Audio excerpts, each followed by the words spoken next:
compounded by the fact that I've got one of the bolts removed. It's the only way the carriage will fit all the way.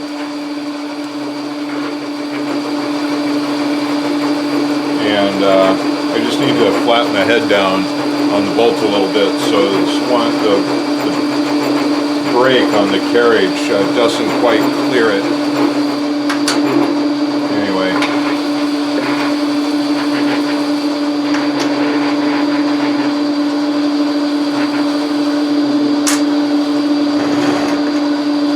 That'll make it sound a little quieter. Remove everything that's rattling. I'm not tripping about it.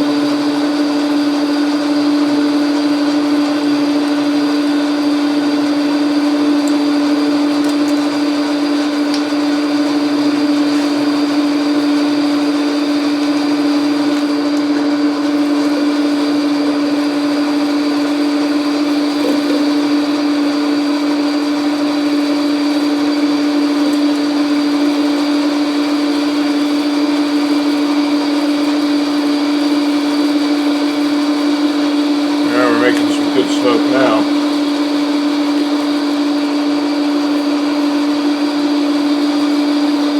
I should probably clean out this molybdenum disulfide kerosene and use some fresh kerosene.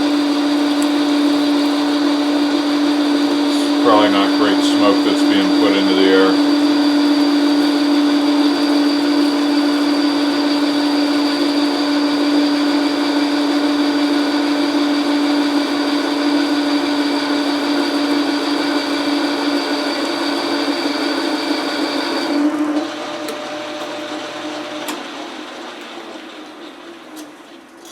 Well, we're doing, our football is really small now. Oh, it feels so weird and rough cut, very grippy.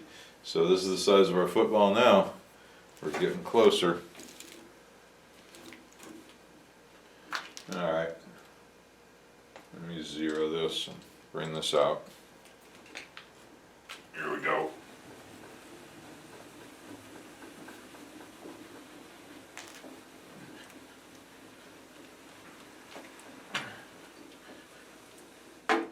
Let me check how we're doing on size. Long way to go. Long way to go.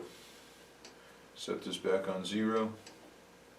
And then we'll turn it on. We'll get it in another 6 thou. Okay, that's 7. Ooh, that's pushing it. Oh, can't handle it. Alright. It actually increased to 10. Let's see if it'll, yeah, let me back it up a little bit.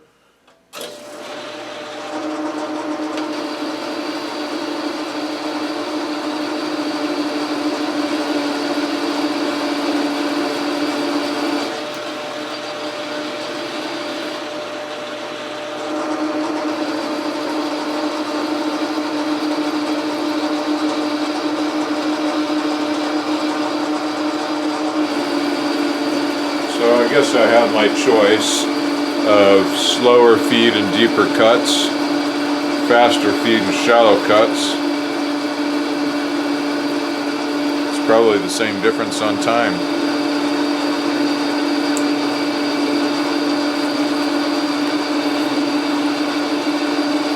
Shallow feed probably generates a little less heat.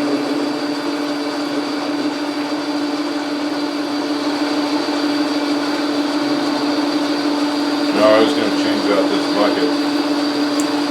I'll work on it right now.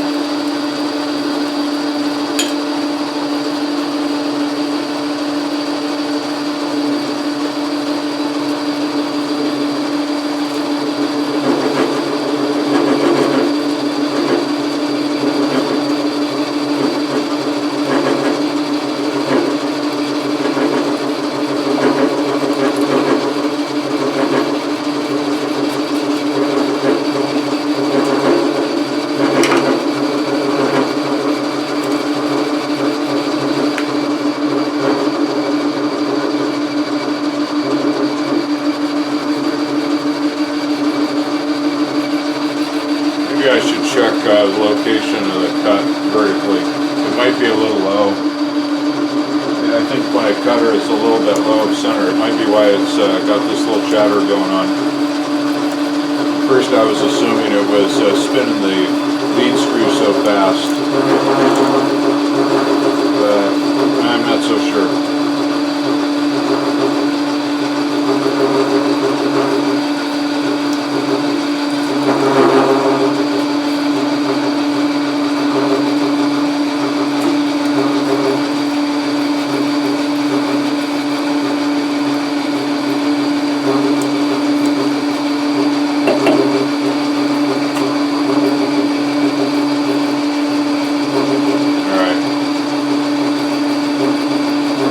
Bucket's clean.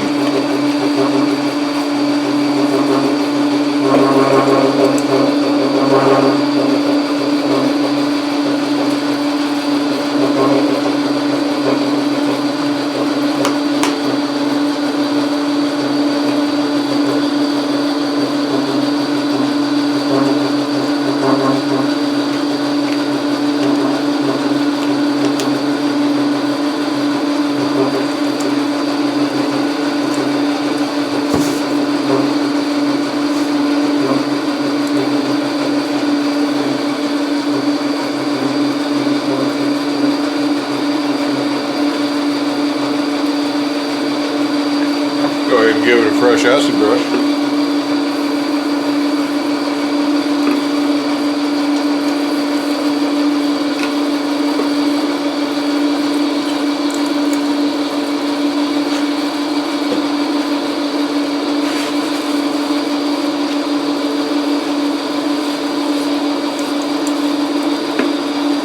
Alright, you gotta get ready for the stop.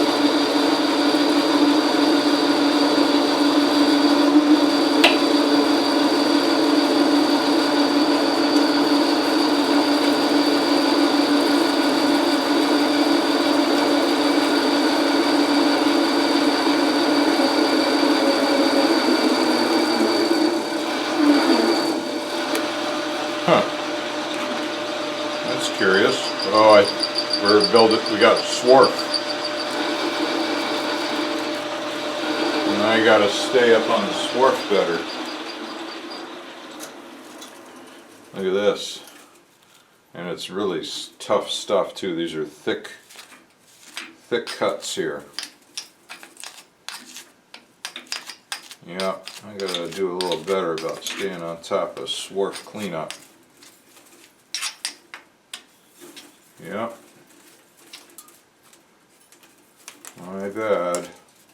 That's right. I was able to hand push it through. And we are far from final cut, so it doesn't matter. Just hogging out material. Alright. When we get to the slower cuts, I'll have more time to stay on top of things. Clean up, mainly. Oops, I didn't reset 0. That's alright. And I'll just touch it off. There we go. We've got to be a mile away. We are a mile away. 100th hour or so. And no more footballs. Oh, a tiny bit of one. But it's just very little area didn't cut. Here, let me just spin it for a minute. Oh yeah, that's looking round. That's cool, because when we started it was Wobble City. Alright, you know, I'd like to start taking some finer cuts. So I'm just going to adjust my quick change gearbox levers. Nowhere near the finest, but you know, probably about half of what we've been doing. There you go. Gotta turn it a little bit by hand to get the gears to mesh. You know, I don't want to force these things. Everything finds its own spot. Alright, that is not a tool holder. Top of the lathe is not a tool holder, and the dashboard in an airplane is not a shelf. Alright, here we go. We are ready, Freddy. Oh, it's so scary. The chuck barely clears the cross slide. But I got a stop here, a homemade stop with a micrometer on it. Anyway, here we go. Let's do a cleaner cut just so it starts looking pretty. This is so rough. Wow. Looks like ice crystals all over it.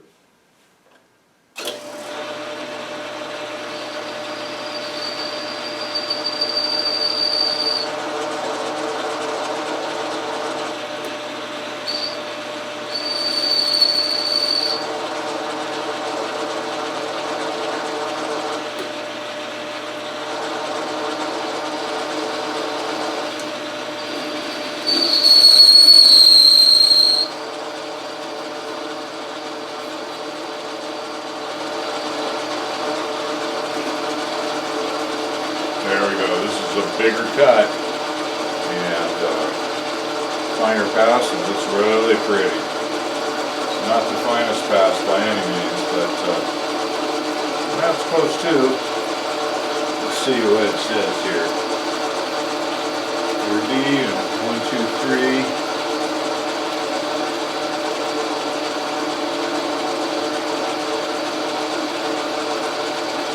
$50,000.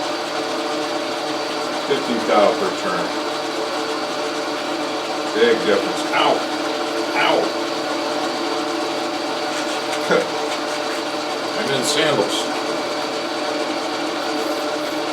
Those chips are hot. And I have socks on.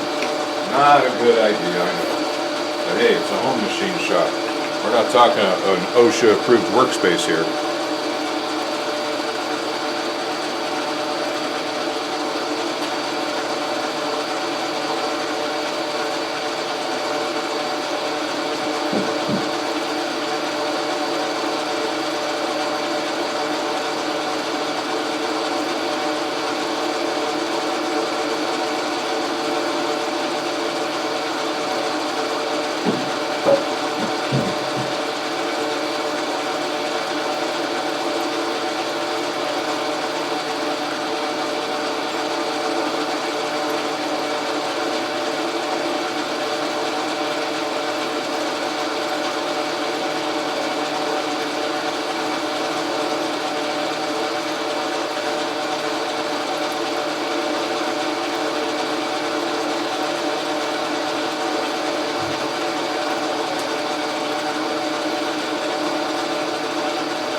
Might be outside, but we were sitting at 11 o'clock at night, and I'm not going to go outside looking for it, so I got to crunch around on a messy floor, and I don't like it.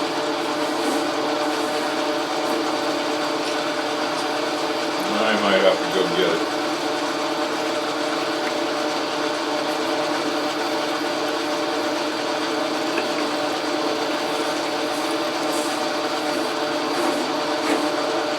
I didn't measure the size cut I'm making.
that.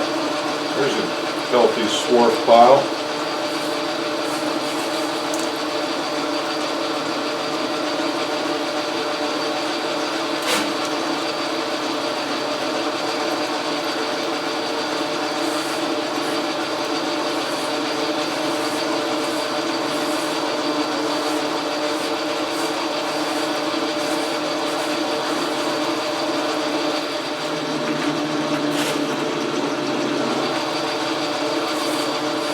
I bumped the clutch.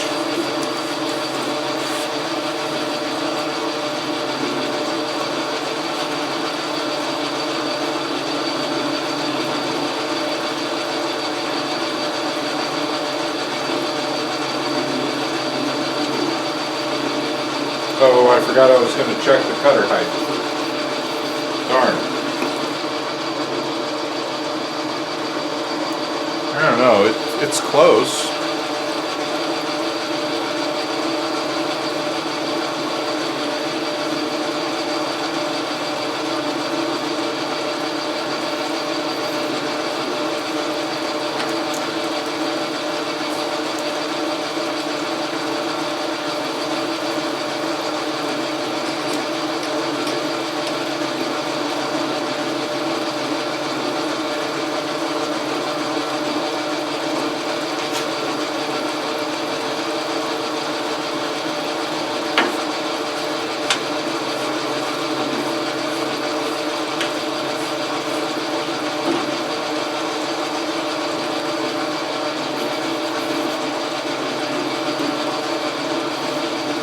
You know, I've always thought of my shop floor as being one of the tools of the shop, and I got really lucky with this shop that it's got a really good quality smooth concrete floor, very minimal cracking, no caverns.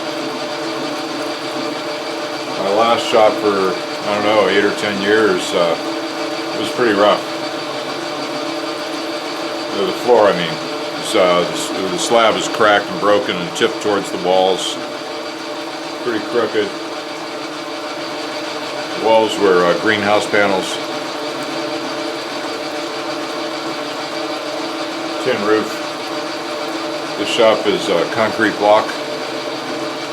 It's larger than a two-car garage, but it's got 2-car doors, which I'm going to block off both of them. One of them I'm going to completely remove, and its block off is going to include a man door. And then the other door I'll just leave it in its hole, remove its rails. I might change my mind on that. I really want every possible inch of space at that end of the shop for the airplane's wing table.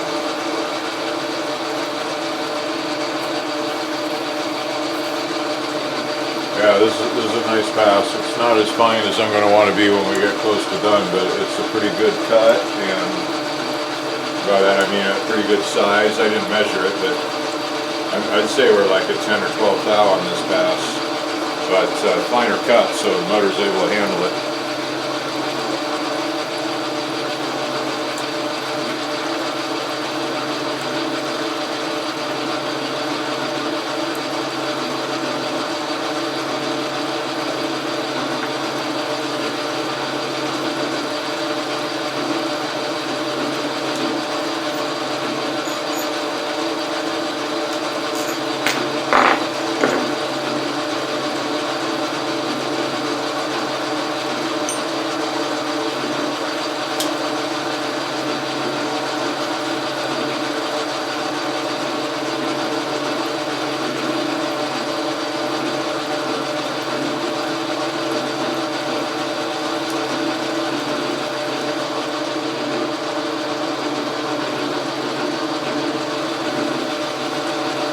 Yeah, that little bit of vibration, it's coming through the lead screw. I might see about machining a new lead screw attachment here that fits under the apron better and maybe has some ball bearings in it. Ride a little smoother. This is just a cast iron, there's no bushing or anything, it's just a hole in cast iron block. It never really chattered on me before, but I'm pushing the tool a little more than I have.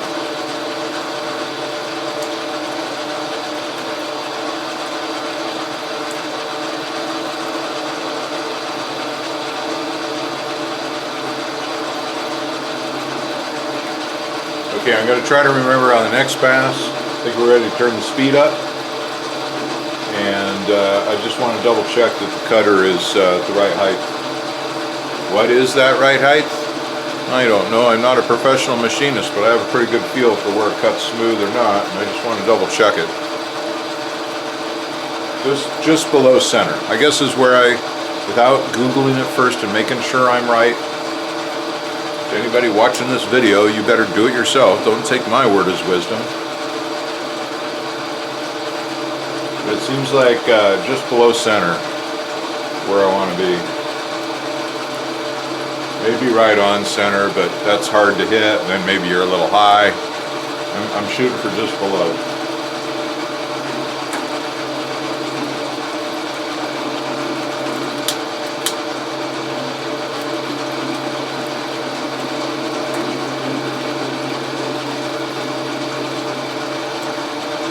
Smoking a Carl Eric.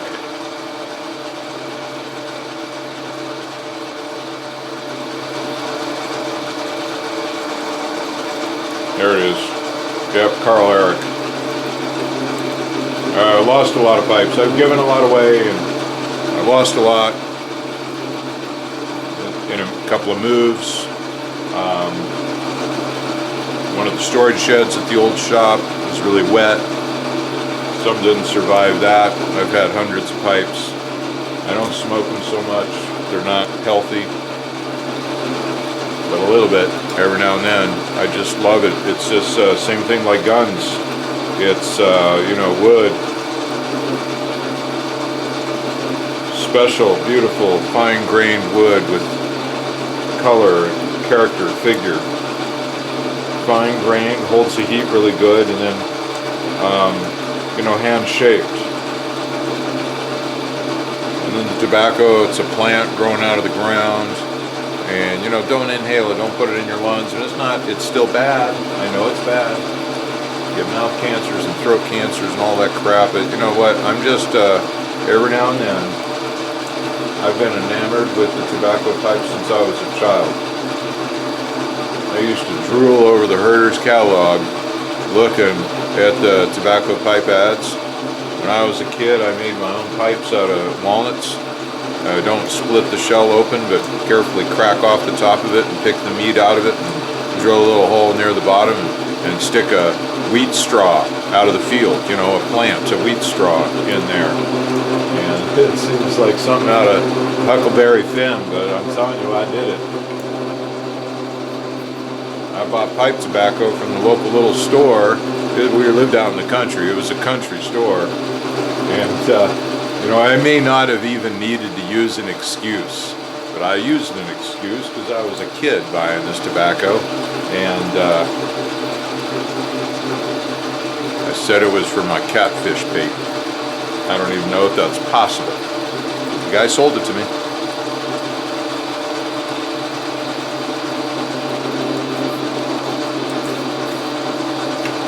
Catfish bait, really. I think anybody believed it.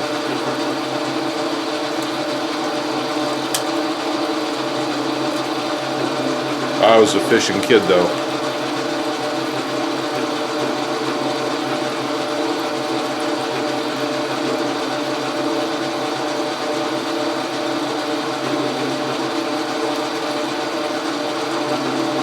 Sure glad you all are along with me on this cut, because it's long and boring and I got a lot more to go.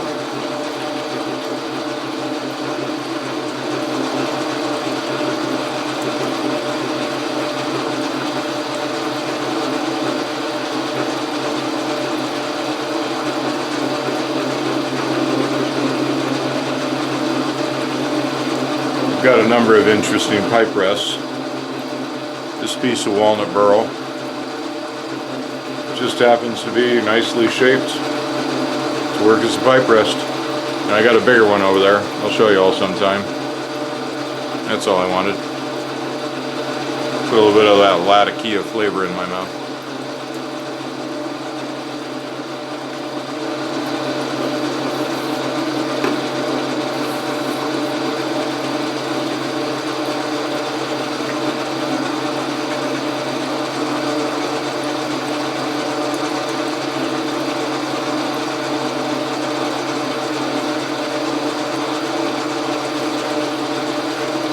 Not that cold out here. We're making that transition from winter to spring. I keep expecting to have to be cold, and it's not. A Latakia, it's an English blend of tobacco, and this particular one is one of my longtime favorites by Samuel Lathe. It's called Squadron Leader. Here, I got the tin right here.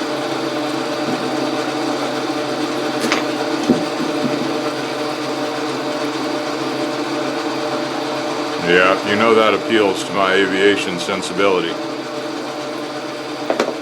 It's all branding. It's all about that image.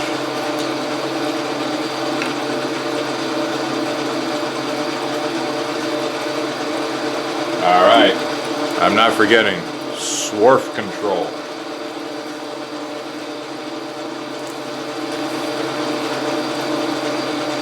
We will get a full cut this time.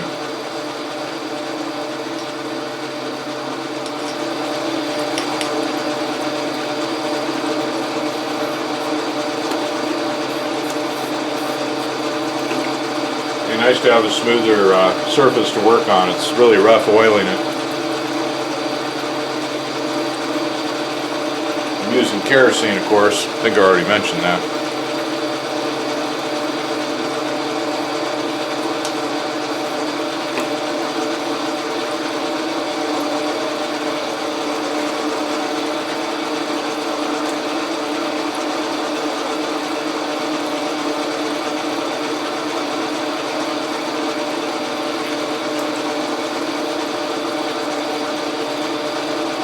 Oh shoot, this is already 29 minutes. A little outside of most people's attention span. My guess is I'm talking to myself.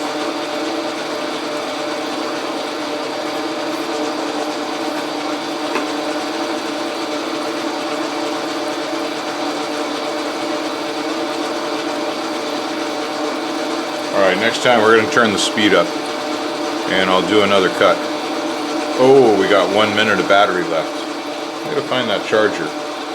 Alright, well, I'll just go ahead and turn it off now and we'll catch on at Finder Pass. Peace out.